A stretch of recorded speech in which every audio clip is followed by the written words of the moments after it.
Alright guys, we have a new official update on WWE 2K15 courtesy of Jared, the WWE Games community manager, and straight off the bat it confirms another member of this year's game in Naomi. So that takes us up to 7 members of this year's roster that have been revealed: Bray Wyatt, John Cena, Roman Reigns, Cesaro, Hulk Hogan, AJ Lee, and now Naomi. Now obviously with Naomi's inclusion it is 99.9% guaranteed that we will get Cameron alongside her in this year's game, as you can't really have one without the other, so this should really be their first outing in the game after they were included but not playable in the last 2 games. Apart from the reveal of Naomi, there's nothing else in the update that we haven't already heard, but there is a Bray Wyatt wallpaper available, so I'll link you to that in the video description.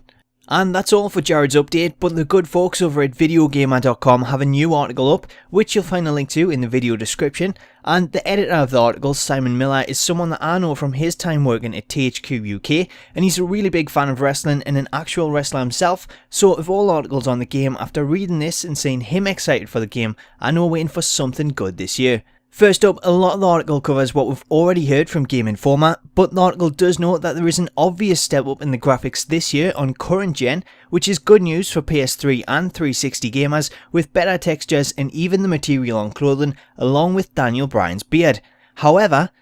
I'm afraid I've got some bad news, because GameSpot have confirmed that the head and body scanning technology won't be used for the current gen version, as according to 2K it was developed specifically for PS4 and Xbox One. One of the other graphical changes that is mentioned is that 2K have said they'll be changing the lighting, and I think that alone will make a huge difference, because if we go back to SmackDown vs Raw 2008 and the realistic lighting that that game had, it was a lot darker and it really complemented the graphics at the time, but then THQ changed the lighting and made everything a lot brighter when they brought in the Predator technology, and the graphics ended up looking a lot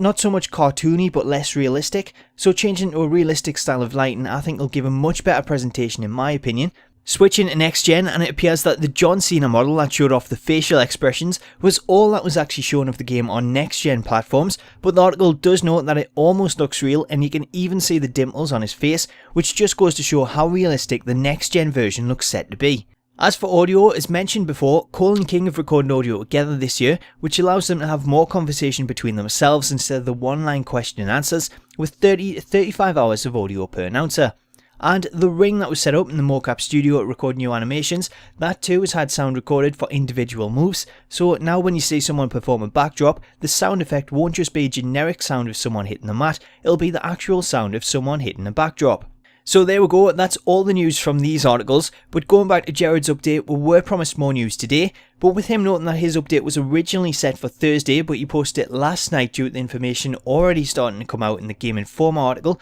I don't actually know if there'll be any extra news today, but if there is, I'll be sure to report on it. So until next time, I'll catch you later.